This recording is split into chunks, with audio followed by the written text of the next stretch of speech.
সুরজিতের গল্প ও কবিতার আসর থেকে নিবেদন কবিতা ছুটি। কলমে শঙ্খ ঘোষ। হয়তো এসেছিল, কিন্তু আমি দেখিনি। এখন কি সে অনেক দূরে চলে গেছে?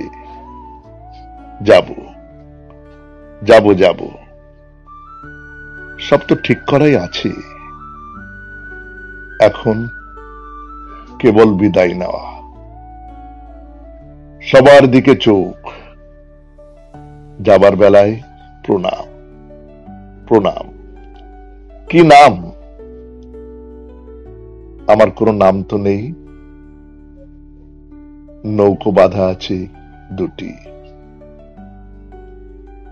দূরে সবাই জাল ফেলেছে সমুদ্রে।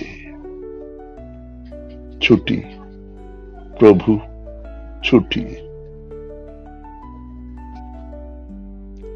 নমস্কার, শুনলেন কবিতা ছুটি। কলমে শঙ্খ ঘোষ, উচ্চারণে সুরজিৎ দাস, সম্পাদনায় সুরজিৎ দাস।